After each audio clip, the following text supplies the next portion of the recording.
some folks couldn't make it, like Corey, and asked if we could document this for posterity's sake. Okay, so I thought it would be helpful to kind of go through some guiding benchmarks that have been developed by some social media marketing friends of mine. And then ideally we can all talk about what's working for us and what's not. So I kind of have a guided PowerPoint here to kick us off with. It's not too much. Let me share screen. Just with definitions. So all of this you might have heard before and be like, Rachel, I know all of it. For me, there was some new information in terms of what other people are looking for right now. So when it comes to social media, general principles, because in terms of benchmarks, I feel like with most churches being virtual right now, social media is a good place to start with how on earth do we track these online guests or involvement. So you want to look at your likes, your comments, your retweets, your post engagement rate, and your account mentions are a really big deal, organic mentions especially. So, oops, here we go. So when it comes to organic mentions, things that help are creating a hashtag for your faith community, but you need to also search for your name on all social media platforms because they don't always put the @ sign and then tag you in it. And so people could be talking about you and you're not even aware of it. And when you're engaging people online with organic mentions, it's important to respond quickly, to stay positive, to encourage them to move to direct messaging whenever possible. Again, to go deeper in your relationship with them and to help them feel that individual connection. You have to know when to stop communicating if they are like trolling you or they're really not interested at all, they just want to consume your time, and try to always turn the conversation around if what they're saying or feeling is, if they're like critical of faith communities or of God, try to put it in a different light. But when it comes to benchmarks specifically, I guess like the building block, the foundation is measuring your awareness. So who knows that you're even out there as a faith community? So the benchmark is, it's really not about how many likes you have. Like I would feel great as a church planter when I'm like, 400 people like my Facebook page, but apparently that really doesn't matter anymore. It's not about the likes, but how fast you're getting them. So you want to measure that growth rate percentage by dividing your net new followers by your total audience. And so I'll get to what that looks like in a benchmark in a minute. You also want to be really mindful. I know in years past, we were excited about impressions and reach, especially on Facebook, and how easy they make it for us to learn more about that. So impressions are how many times the post shows up in someone's timeline. Reach is how many friends they have that might therefore possibly see the sermon that was shared. But those things are not really factors or indicators that we can look at right now in terms of the health of a faith community. Engagement matters more. So you can have really high impressions, but low engagement. And what that means is whatever you're saying, people don't care about. So don't look at that as an indicator. So how do you measure engagement? The standard rule, and all of this, these graphics are from Hootsuite, so you guys can go Google those. The initial first slides were from Sprout Social.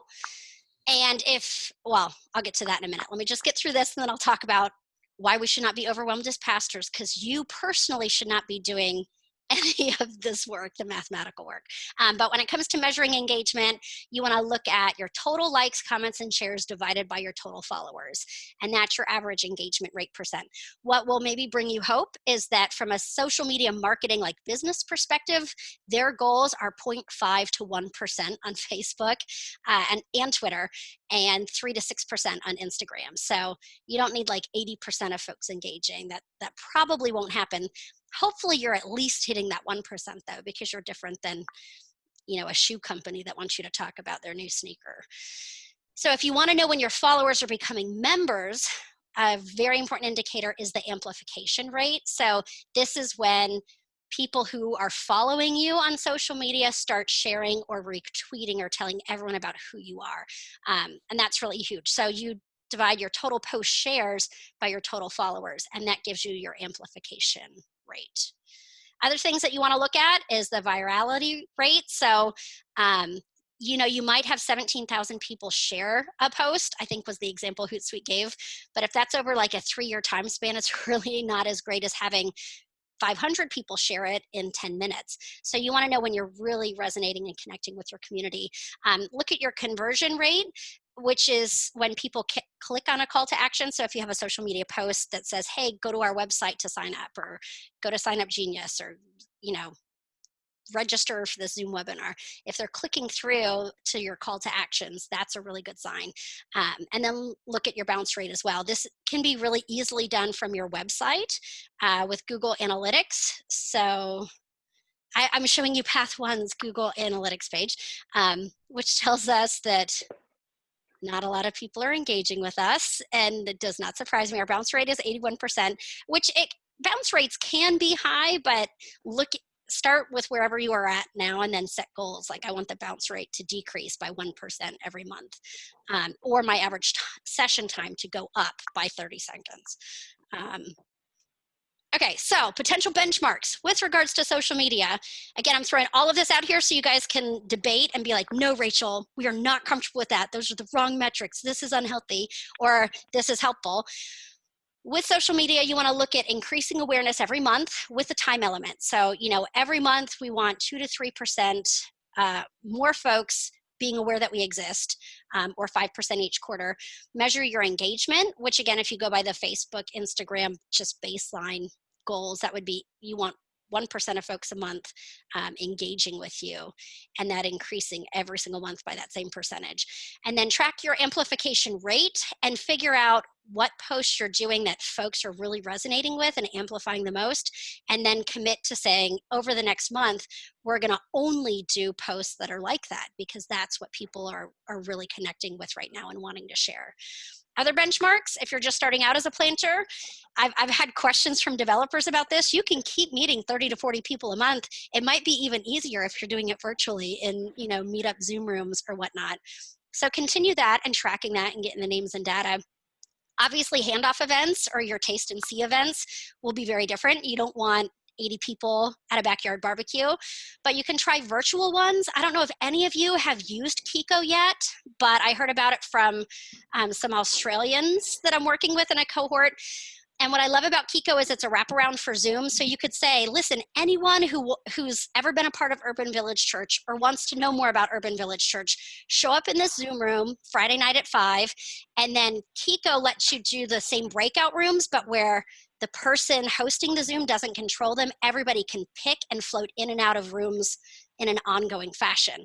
So you could have a room for people that like to drink, or people that like to paint, people that are anxious, or people that are feeling good. You could do it topically or by affinity group, but everybody hops into one Zoom room, so you have that togetherness factor, and then they can float and get to know each other in a more personal space for meet and greet or mingle nights, or host game nights. Organize a giving circle can be really powerful, Venmo challenge circles, and share that on social media about the impact. If you're thinking about launching this fall, you haven't launched yet, think about your launch not in terms of a big in-person launch, but a really strong YouTube page with multiple channels, with 2 to 3 options for spiritual growth. This is what a lot of folks are saying they want, where they can go to Passaic, Brendan's church, and they can find worship services all on one page. If I want a worship service, I go here. If I want meditative practices, I can hear all the videos associated with this. The same for kids worship. And you can work on all those videos now and then gear up for launch. You actually have more time, and it doesn't have to be done live. And for Sunday morning worship, if you pick Sunday morning AM, I know a lot of folks are having more success doing Sunday afternoons or even Wednesday nights because the bandwidth is easier. There aren't as many churches live streaming, so you're not competing as much. And it's easier if you're doing the live stream to not have it be as glitchy. But Nona Jones in our digital church planting training said you want to look at those who watch the first minute and continue tracking that to see if it's growing, if it's declining because they're watching longer or because they're just not into it. So use that kind of data after your launch over the first month or two to set all goals after that first quarter for the next quarter. Other benchmarks, you want to look at quarterly goals. In this day and age, guys, the reality is finances are tough, right? So look at how you're going to use social media for both crowdfunding and peer-to-peer funding. So crowdfunding for certain projects or certain programs, we want to really give back. We want to purchase Wi-Fi for 25 families in our community who can't afford it. Everybody donate. Or peer-to-peer is where all your core team members, host their own GoFundMes to try to provide a mission budget for your church to make a positive impact. At least once a quarter, shake up your worship service, try something totally different that feels relevant and interactive. So those need to be different benchmarks as how can I pivot and deviate from our regularly scheduled programming, because people want different things too in innovation. And then also, as you're preparing for launch, it's important to think of a benchmark about organizing a social media team that can find stories of transformation or connection from anyone other than the planter. So here's the good news. When it comes to social media and engaging and meeting with folks, if you're doing it all, then we're living into that old paradigm where the planter is the hub of the wheel that can burn out and stress out the planter and lead to the demise of the church plant if that pastor ever leaves. So have lots of voices out there. If you do a weekly prayer, it shouldn't always be the planter doing that prayer. Have other people do it too. And when it comes to small groups and a benchmark for that, do surveys or do you use Mission Insight to create your sample persona and figure out what platform people want.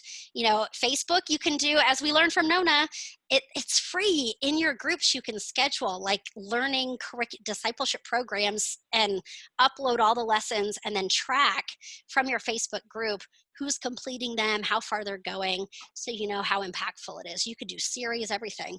Or maybe they want to use Zoom, maybe they want to use Amplify, maybe they want to bubble. And this is happening a lot in my neighborhood, where like 2 to 3 families will say, we'll meet every week for our small group, but we're all doing virtual learning. We know it's safe, but it's those same families that are gathering for small groups. And then based on how that's going and your research, that'll lead you to set your benchmarks for the number and the engagement of groups. Okay, so I flew through everything. Here's like my reality check, hope that we can engage in. So it's time to hear from you as to what your thoughts are about this. If you want to jump in and share your name and where you're planting, and then the metrics that you're looking at right now, you know, based on what I shared, what do you guys think about that? What's working for you? What isn't working? Where do you see growth, decline? What brings you hope and what makes you anxious? Don't all talk at once. Dive in there. I know, are we all overwhelmed already? But the good news is if you are just starting out and you have a budget line item, you need to hire not a worship leader or a kids minister, but a social media director first. And again, going through all the engagement, amplification rates, you can just pay Sprout Media or Hootsuite to send you those reports every month so that you're not having to do it yourself, but it helps you set those goals. Okay, anybody want to share about what you think? Can you hear me? Can you hear me? I don't know. Yes, I can. Oh, hi. This is Tyler Sitt. Hi, everyone. So one thing that I was looking at monitoring as well is trying to see if there's behavior that we would be able to track. And so I haven't started doing this, but one thing I'm considering is New City does so much work around anti-racism, and one of the key like habits of an anti-racist is having like small conversations with people after something like a little tiny bit racist happens, right? Like it's not just the big things. It's like if someone makes a joke that's a little off color, or if someone says something that reinforces stereotypes and that kind of thing. And so one of the things I'm considering is having like every week just having a worship poll of like, okay, who's had an anti-racist conversation this week, and then do a poll that's anonymous, so it doesn't turn into this like braggy person thing, but it's just another way of saying like, wow, New City Church, like this week there were 200 conversations that happened that wouldn't have happened if we haven't convened as a community, and like that is what is moving the dial and changing our society. So like keep on, and then next week we had 70, and so what's going on? Or the week after that we had 500. You know, like just trying to give people a sense of the behavior that we're expecting that will lead to transformation. I love that. That's a beautiful point. And then that gives you that opportunity to share with the community like, hey, look at this, guys. Based on the poll, we've had half of our faith community engage in an anti-racist conversation this week. That's great. Right, yeah. And inspiring. And you can use, would you use something like Menti for live worship to do that poll? Yeah, I mean, right now we do Facebook Premiere for our worship, and you can embed polls into Facebook Premiere. and Nice. the person who facilitates it can decide when the polls show up. So I think we'll like do a kind of a soft launch of that, but eventually I would like to move away from Facebook being our primary platform. Mm-hmm. Nice. Great. Anybody else, things you want to measure or think we should be measuring? I just uploaded the PowerPoint for you guys there too. And Tyler, I don't know if this would be helpful, but last night I was in an IDI training on anti-racism, and they gave us like this whole spectrum in terms of the Black Lives Matter framework of how you know where people are from denial to adaptation, and the kinds of things that they'll be saying that let you know where they're at, so you can move them to other levels. Yeah, I think IDI is a really great tool for understanding how people relate to difference. So yeah, we definitely have used the IDI. I haven't seen it applied to BLM, so I would love to see that graph. And I think that IDI from what I've seen of IDI, they don't necessarily do like an explicit power analysis. They're more looking at difference, which it's just two different conversations that are both helpful, right? But yeah, I would love to see that, Rachel. Okay, cool. Anyone else? Benchmarks, what's working, what's not? What are you, I've heard mixed views in terms of whether or not online worship viewership, like live there, is going up or down or staying the same. For those of you who are doing worship online right now currently and not preparing to launch, what are you seeing in terms of numbers? For folks that are declining, it usually happened around Mother's Day or in August. I'll jump in. I'm Christian Kuhn. I'm part of Urban Village Church in Chicago. I have various things I wanted to say. To that question you just asked, Rachel, ours is definitely declining. Our worship numbers are declining. We do both YouTube and Facebook Live. We don't do streaming. We do a premiere. So we record it on Thursday and then launch it on Sunday. A couple of things that come to mind. One question I had, one thing that Tyler brought up that I think is helpful too, is a lot of this benchmarking, which is very contextual or can be or should be contextual. So I think sometimes I'll speak for myself. I get caught up in what's everybody else doing. That's what we need to measure. And then, but also paying attention to what works in our context and how can we create our own benchmarks. And so I think that's really helpful. And then I don't know if anybody else is working at a multi-site. I think one of the things that we are wondering is we've got this brand that's been around for 10 years, but we're starting this new site out of that. And so trying to figure out how to differentiate while also stay connected is a question that I have. And then finally, I don't know, Rachel, if you're going to talk about this, is around the whole paid stuff and effectiveness, not effectiveness. It seems like more and more, especially with Facebook, is it organic? Is that the phrase for non-paid stuff? Just is not making any dent at all. Like they want your money, so. Yeah. And I think what we've heard from like social media folks is they said, don't worry about doing paid advertisements unless you have a really core group of people already following you in that, you know, initial demographic that you're trying to reach, to expand it from there. But they're finding that if you can get folks to share and amplify your message for you, that's actually more impactful than paying for stuff. But with multi-siting, it really does give you a great opportunity to kind of rebrand a little bit or celebrate and then extend what Urban Village has done, and like recounting all that you guys have done a phenomenal amount of work, and then saying, and here's the future vision to kind of recast and get people involved. Anyone else have thoughts around what Christian said or anything else? I'm Wendy. I use she and her pronouns. I'm at Two Rivers Church in Charleston, South Carolina, and we've been around a little over 2 years. Our Sunday morning worship, like we kind of set the standard at the very beginning that everybody, like our whole community still shows up on Sunday morning at 10 o'clock. And so we still have a huge amount of engagement on that, and we have a really strong core group that still shows up. And we've been bringing new people into our community through that, which has been surprising. We're starting to see that like soften up just a little bit. But what we found is when we do more than 3 weeks in a row of the same worship experience, that our numbers really start to soften. And so we've started actually, we're entering in a season right now where we're not doing the same thing more than twice. So we'll do like pre-recorded look live 2 weeks in a row, and then we'll use StreamYard, which I call like Today Show style worship. So we'll do that like an engage, like, you know, like multiple people engaging banter around a specific topic that's really relevant to what folks are talking about, usually in our broader community, not just in our church community. And then once every 6 weeks or so, we do what we call family meeting on Zoom, which is a link. We don't share that publicly. We just like send that out to our email list and in our closed group.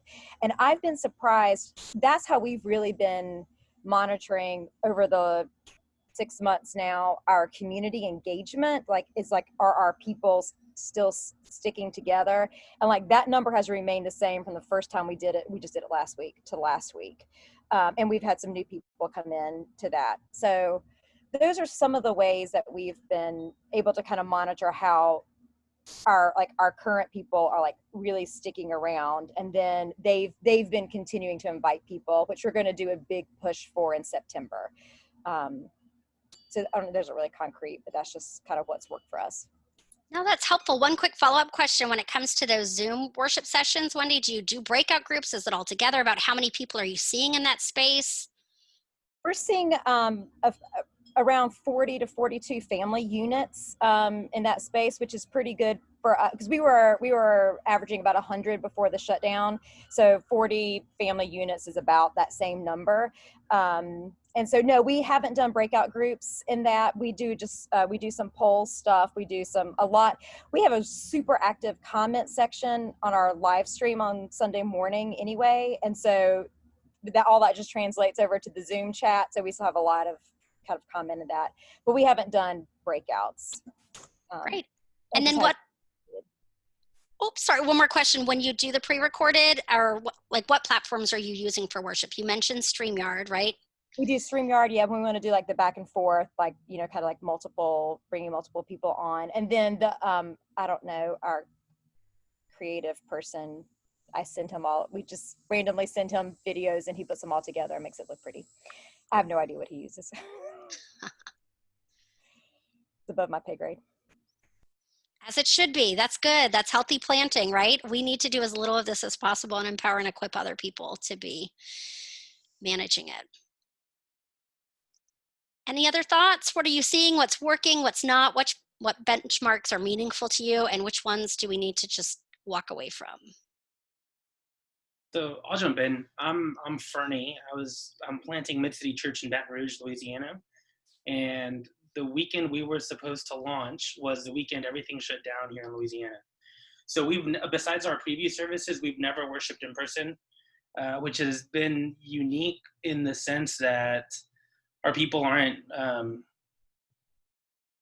they're not pushing for us to go to in-person worship, because what we do online is all they know, which has been fun, but not. Y'all know what I'm talking about. What was interesting though, so because we never had everybody show up and worship together, we were having a hard time gauging how well our worship services were doing online, because we didn't know how many people we normally had and how to measure against that. And I was just driving myself crazy trying to figure out, are we engaging? And our church planting director here in our conference, he and I were talking one day, and all of a sudden he said, how are your small groups doing? And I was so focused on worship that I was missing what was happening with our small groups. So we've went from 30 people actively engaged in small groups to 60 people engaged in small groups within 2 months. And now we're at about 72.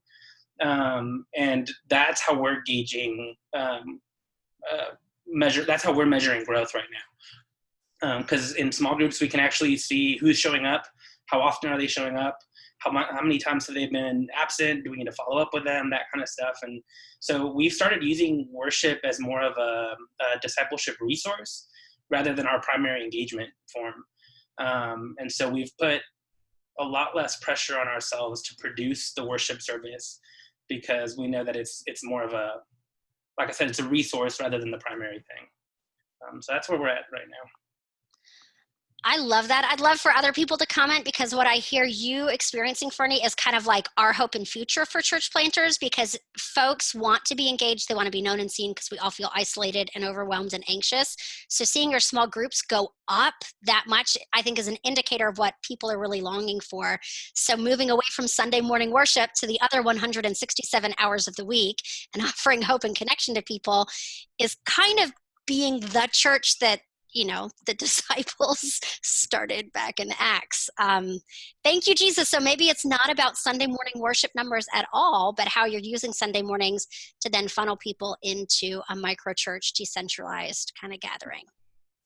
I love that. What themes or materials or curriculum are you using for small groups, Fernie? Is it mainly discussion or study?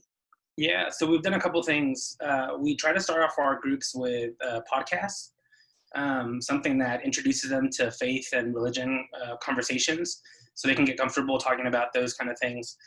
Then we did a Bible study that we wrote on the book of Romans, that they go through that together. And then from there, the groups are invited to use whatever they want. So one of our groups uses a lot of just like book studies. We have another group who decided to keep looking at podcasts to use that. And then we have another group who's using just different Bible studies that they're finding. So those are the three primary ones we're using. That's great. Thanks. I'll jump in if that's okay. So I am kind of replanting in a YMCA here in Fort Wayne, Indiana. This particular Y, and all the ones in our county are amazing. They'll do anything. Christian emphasis is really important to them. So, and I'm new. I was appointed in July. So we've been back in person for 2 weeks with the usual stuff. So a couple thoughts I have. One is, since the quarantine, I keep hearing fellow pastors say, not going back. It's not the same. We're not going back. And yet the reality is a lot of churches are trying to go back and do the same.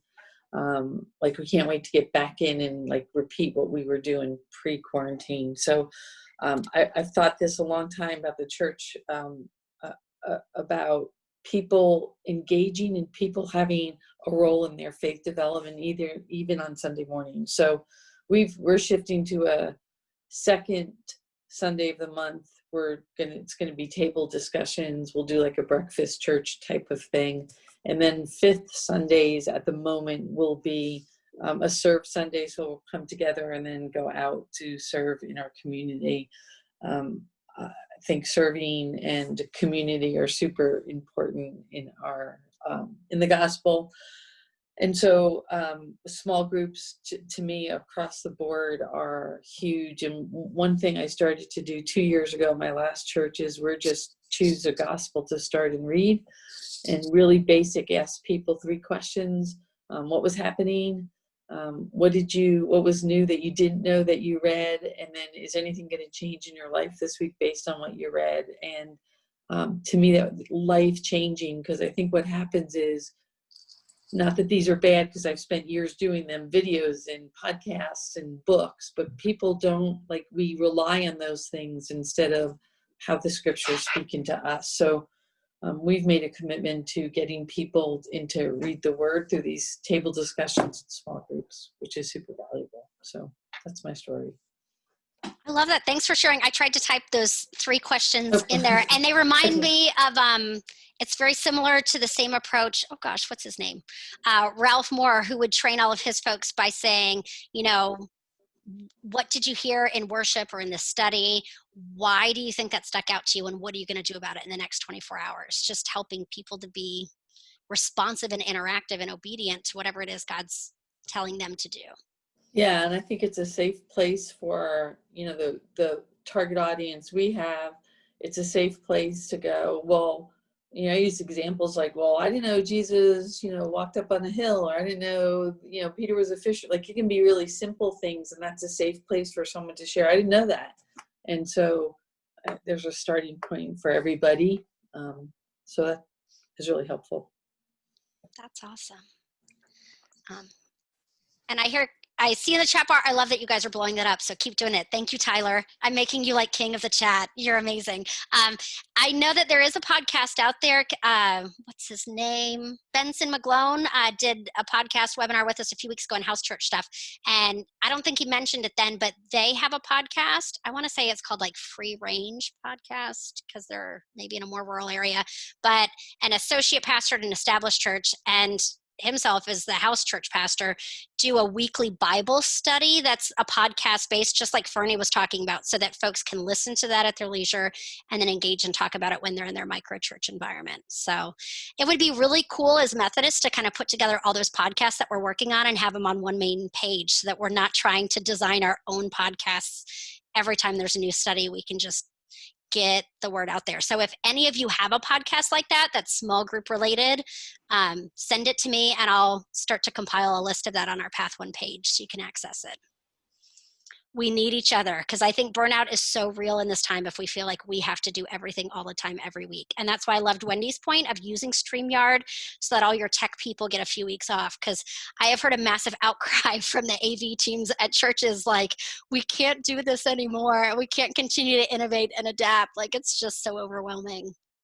And we really don't need it, right? So. Real quickly, Christian, the other thing I wanted to say, you asked about a multi-site. The Y campus is a multi-site campus. And oddly enough, and I don't know why this happened, but it's less than a quarter mile down the road from the original church. So I'm really pushing on the audience that we're reaching is very different than the one that will go into the church. And I push our staff on that and my team on that. And because it's very easy to like just get swallowed up into whatever you want to call it, the home church or the original church. So I think it's just super important I keep saying we are under the umbrella, but who we're looking at is different. So how we're going to reach them is different. And I don't know if that's in your context, but that's what I'm dealing with here. What we found, our situation is this is our first site in the suburbs. And particularly in this part of the Chicagoland suburbs area is somebody said to me, people live in the suburbs, but they don't want to admit they live in the suburbs. So in our case, they kind of like the fact that when they look at our main site, which is very city-based, and so that's what they want. They want to stay living in the suburbs, but they want that city connection. So, but I hear what you're saying. And just to reflect more on what you were sharing before, Gabrielle, I love that you're doing Tuesdays more discussion-based and Fridays that you're using this as an opportunity to not go back to Egypt. I mean, the church was in decline and dying. So if we go back to the way it was done, then we will just keep declining and dying. So you're trying new things and innovating. Are you finding the same amount of folks coming now on Tuesdays and Fridays that were coming before? Because what I'm hearing across the board is 20, maybe 30% max, unless you're a really small church, and then 50% of your 20 people are back. So it's really too early to tell, and because it's all news. So we really have we've been together 3 weeks, but the middle week we had a potential COVID scare. So like we've had 2 services, still just getting to know people. So I'm just laying foundation for the significance of my relationship. Jesus is my investment in it, not in somebody preaching to me only or singing to me only. So from the get-go, we've set up that we're doing serving, we're doing groups, we volunteer with the Y alongside us. So there's some really good partnerships, but it's I participate in my faith development. It's really important to me. So in a few months, I'll be able to answer your question. Keep us posted, because I know that that's another thing causing a lot of fatigue and anxiety for pastors right now. Like, do we go back to in-person? And once we do, then we're trying to juggle that and all of this online stuff that we've created. And I was talking with a planter yesterday who said she's afraid and isn't going back to worship, even though the school is willing to host her, because how thoroughly can you clean a space when you're only able to be there like 2-3 hours? How do you know everything is sanitized and ready? And it's just overwhelming. So they're just staying virtual, like Andy Stanley, right?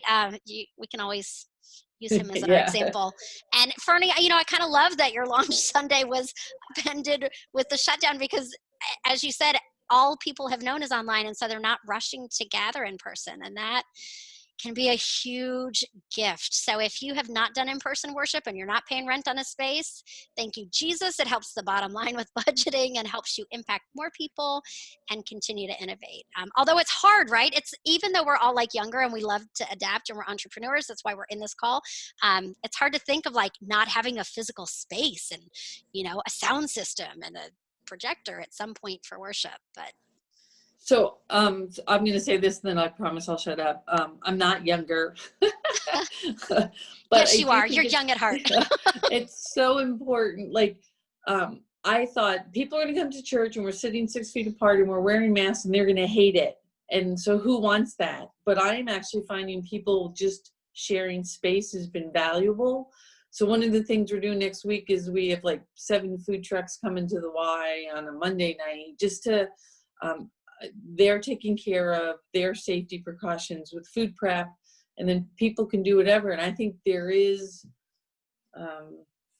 obviously we all know there's value to sharing space, but are there unique ways that we can do it for those who can't or don't yet feel safe to do a worship service in person? So I think doing that is important. And I don't know if this is the same case in the planting world, but from established pastors, I'm hearing that the folks that are coming back in person are like the most joy-filled Christians that long for worship every Sunday. And so it's been a breath of fresh air for them because all the toxic people are like, I'm not going, I'm not going to be, it's too early, it's too much, I'm not wearing a mask. And so it's been really helpful for them to have the best of the best show up every Sunday morning.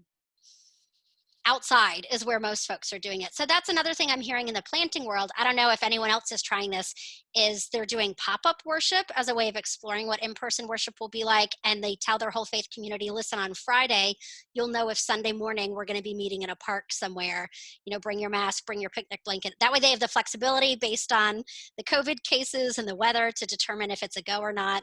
And it makes it fun. And then they're just moving all throughout the community, showing a presence with an abbreviated service. But again, you start doing that and all the time and planning for that takes away from all the people you can be engaging with online.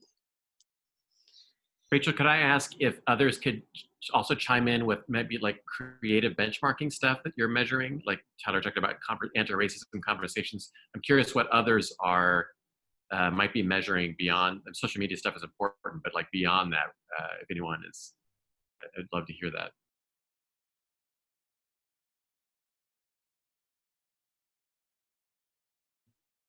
Brendan, do you want to talk for a minute about how you switched up sermons to be more of a panel type thing and that creativity and the response that you got to that? Yeah, so my name is Brendan and I'm a church planter in New Jersey. So it's been like every month is like a new thing for us. But I was noticing, probably like most of you, that at the beginning, Sunday services, there was a huge uptick. And then we started seeing about a 30 to 35% decrease over time. And so one thing I did was started doing interviews and using so we would talk about a specific like hot button thing or whatever that is. And then I would interview pastors, and we called it roundtables. And people really enjoyed that. And so I actually just finished another episode of that, finishing editing it and getting it up. So that's been really helpful. People engage in that a lot more because the conversation is already a conversation rather than a monologue or a sermon. But we also saw an uptick and an increase in small group activity and in like Zoom calls. But then quickly I found that there's a lot of Zoom fatigue out there. People are zoomed out, and which makes it hard because I kept asking the question, like, is it the format and content? Is this just a boring group, or is it that people are on Zoom for 6 hours of their day? And the answer is probably a little bit of both, but mostly the Zoom thing. So we kept working out format. We kept trying to increase small group numbers. But actually what I realized is that the Sunday service and the online format by themselves aren't engaging enough. So we switched to basically we turned the fellowship hall of the church that we have into a food distribution site. So right now we're partnering with like 8 other organizations to create this resource for the community. So now we're like, okay, now we have volunteer opportunities. We don't have a physical worship site. We don't have a Sunday morning with a guitar, but you can come help us pack boxes. And so that's been really good.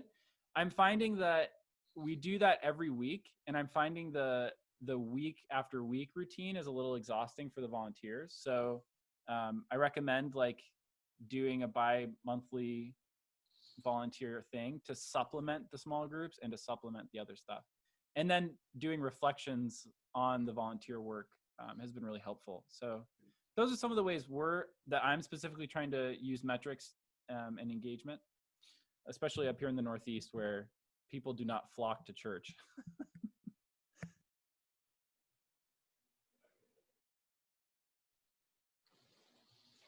Anyone else want to jump in with innovative stuff they're doing, creative stuff, or benchmarks they're using for that?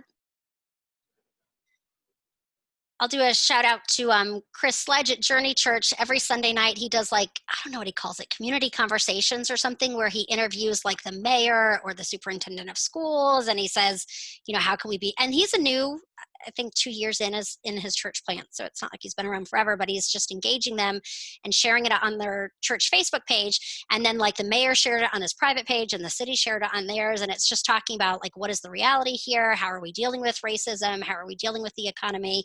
And so they've just launched a program this week where they're opening up their church to be a pod for first line responders. And so it's a way of, ministering to the community with a real present need. Rachel, did you say that was a podcast or a live, like a Facebook Live kind of a thing? It's a Facebook Live kind of thing. Like StreamYard might be what they're using to do that conversation. So I just stalk his Facebook page, Journey Church in Harrisburg, Pennsylvania. And so they've gone, they're a newer church with maybe 150 on a Sunday, but now they're seeing 600, 700 people watching these conversations because it's helping the community stay connected. I know, right, Tyler? Yeah. Mic drop. Dang. Let's go. Yes, Journey Right? Church. Something that I think about, this is kind of in response to your question as well, Chris, is like trying to have a balance of leading metrics and lagging metrics. So like, what are the things that I'm measuring of people like showing up to the thing? And then what are the metrics that I am measuring in terms of proof that they've internalized the thing? So like worship, online worship attendance is a leading metric, but if people like share a testimony afterwards that's like, wow, worship was so impactful today, that's like a lagging metric. And both of those are valuable, right? Like both, if we only have one of those, then if we only have lagging metrics, then we don't know if we're setting ourselves up right. And if we only have leading metrics, then we don't know if we're making a difference. So I think of like leading, just based off of the conversation, I think of leading metrics that we've named as social media, like things like views, interview participation, production value, small group enrollment, anti-racist trainings, personal invitations to give, number of asks to give. And then lagging metrics would be like if people shared or did a testimony or submitted a video, if people stayed in the small group that they enrolled in, if people actually have anti-racist conversations, if people actually stay consistently showing up to volunteering, if people actually donate. And I think that like, in my observation, a lot of churches tend to bias towards leading metrics because they look better. Like it's better for our vanity to be like, we had 3,000 people, we distributed 3,000 asks for our AV equipment, but we're like not as excited to report like, 15 people gave to that,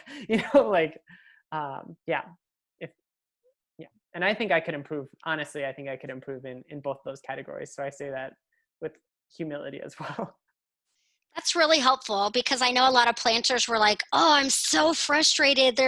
We've gone from 100 people watching Facebook Live Sunday morning worship to like 30. But in reality, they've had like 8 or 9 people hosting watch parties, and that number isn't reflected on your page. So they're actually reaching double the people. So that would be more of that lagging metric that you're talking about. They're so passionate about this that they're inviting their friends to join them. So that's where this whole world of metrics has totally shifted, and having open and honest conversations with your church developer and say, listen, I can't always track every week everyone who's hosting a watch party. I mean, I can try. Obviously, we want to try to get as much data as possible, but those lagging metrics can help you see the fruit of things you're not able to follow live. That's great. We have like 10, 12 minutes left. I want to honor everybody's time, but I wanted to touch on something Christian brought up that I think is a really good point. Let's talk like staffing. Let's talk like budget. If you've been around for a while, how are you shifting your budget for the rest of 2020, 2021? What are staffing changes that it's so hard, right? Especially if you've had a worship leader full-time for 5 years, thinking about letting them go is heartbreaking. But the reality is, if you don't need them, unless they're coming up with a whole like worship channel on YouTube and like training people on how to play guitar in a Zoom room, right? Like all their job descriptions need to shift. I was just on a call this morning with someone where I'm like, listen, your kids minister can't be like, well, there's no nursery, so keep paying me, but I'll just pray for these children. No, there are other things you can be doing, ways you can be engaging. What changes have you made? Are you anticipating making? And please don't tell me that you're cutting like your outreach budget to help people in need, because that is the one thing that you're probably double or triple at this time. And again, I'm going to throw out the freaking Venmo challenge. Like, we need to, learn from TikTok, as long as it's with us, or Instagram or Facebook, and how easy it is for people to give, and to say, hey, I want everyone who's connected to New City to give 50 cents or $1, and we're just going to go out and surprise someone in the community and buy pizza for everybody working the ER shift or the COVID unit. We're going to tip the Starbucks person $1,000 as a thank you, or whatever it is. That's a way to really make a difference that can cost you little to nothing if it's all coming in through Venmo. Thoughts? Budget, staff, let's talk. I'm Jason. I am coordinator for church revitalization on the Elizabeth River District, which is where Rachel was before she left us. So most of my work is with the established church, but we were about to plant or begin to plant. We did plant one church this summer. So that's a curious thing. But one of the things I wanted to share with Rachel's question was, we have a church that has been doing some really awesome work. They shared it with me this week, actually. They are revamping all of their job descriptions in a forward movement kind of way. And their traditional church secretary is going to become more of a communications hub manager. Yeah, communication manager kind of person that kind of oversees the social media and all that stuff. And then they're going to add an outreach person, somebody whose primary role will be in the community, assessing the needs of the immediate community and all of those kinds of things. And the next step that they're about to do is to look at their budget and say, these are the priorities. These two kind of things are important right now. How are we going to shift our money around to make that a reality?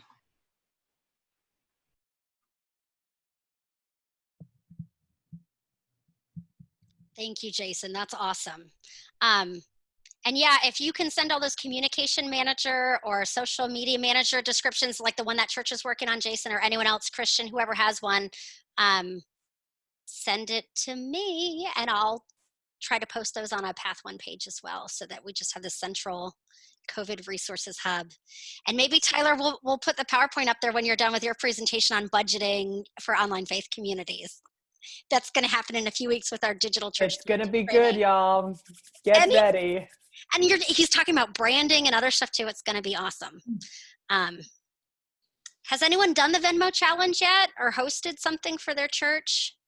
There are two ways that I've gotten about how to, a big question I get is, well, we can't do Venmo. We're a church. You have to be a person to receive it. But there are two planters I know of, maybe you guys are more, who have found ways around that. So I'll post in the chat how they've done that, okay?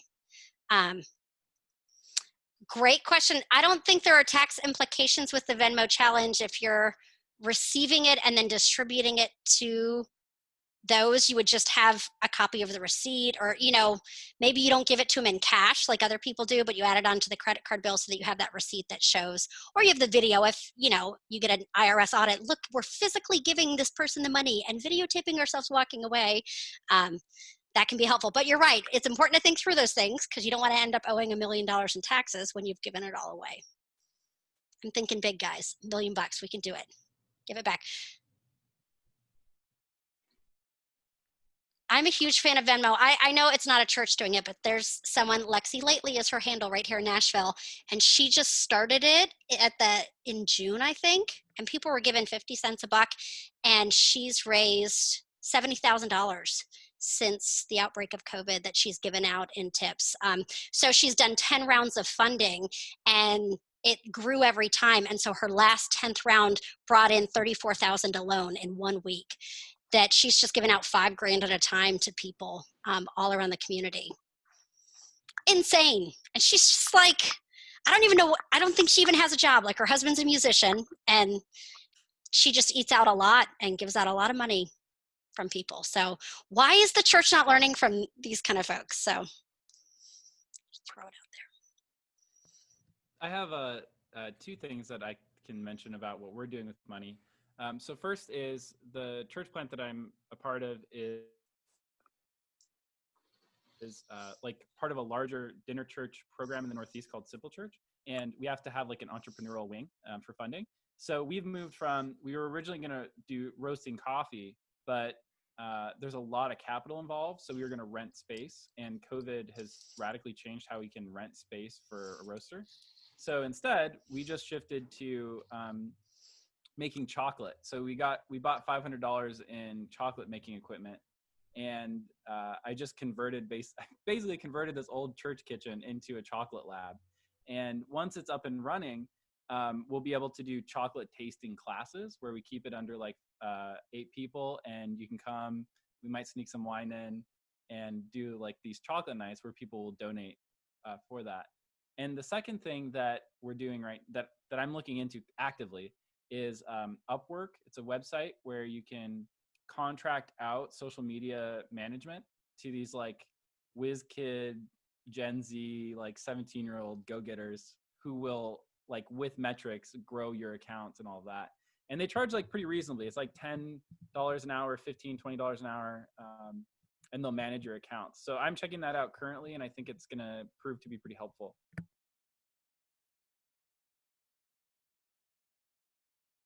Awesome. Thank you so much.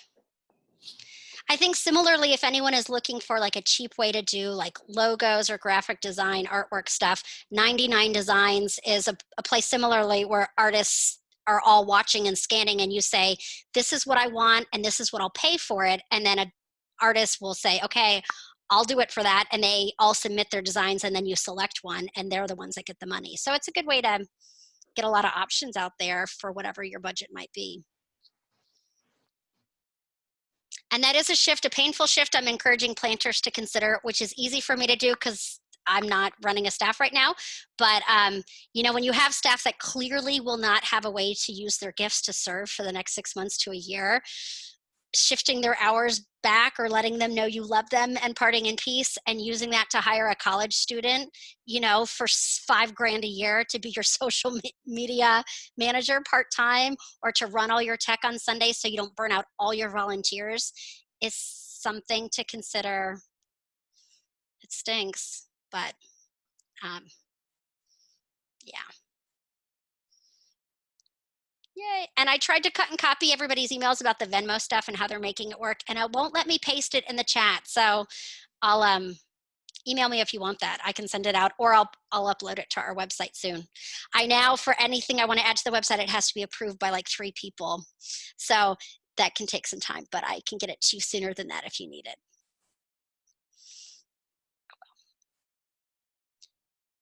Okay, any other questions, comments, suggestions? Things you're upset about? I just want to say thank you. I am more a consumer right now. I just started a new appointment and I'm doing new things. We just launched a little soft worship last Sunday, and I just want to hear all these ideas, and they are really helpful. One thing that I am doing is just I found an intern to help us with the media, because all what I keep listening is that we need to hire a social media specialist. So we are doing it, and thinking about developing a sister for the church. So we have a little space, and hopefully we can open a coffee shop soon. So yeah, so just finding ways to support the ministry, but it is. And then the other thing that we have done is I have 12 people working with me, and so that's the core leadership team, vision team, that is helping me to develop the ministry, and it's helping really. I mean, it's really helpful at this time. Mm-hmm. That's awesome. We are so excited for you, Flor. You better keep sharing with us on the page, like how things are going and what you're doing. All of you keep sharing, because you're also amazing. And actually, we're here, and this conversation happened because of Fernie. I'm just going to call him out, because he's like, hey, can we talk about metrics? I'm like, yeah, what if we open it up? I think we're all struggling right now. None of us have any idea what to do and what's going on. So we'll try to combine all of these thoughts to offer to developers as well. So if you're having stakeholders calls or benchmarking calls, you could say, well, actually, it doesn't matter how many people watch live. What we're looking for is small group engagement. So that we can have some, common themes and goals moving forward. Okay. All right. Well, let me say a quick prayer, and then you guys all go do your thing, man. Change the world. God, I give you thanks for your presence, which is with us, even in these difficult, stressful, adaptive times. And I give you thanks for these incredible planters, Lord.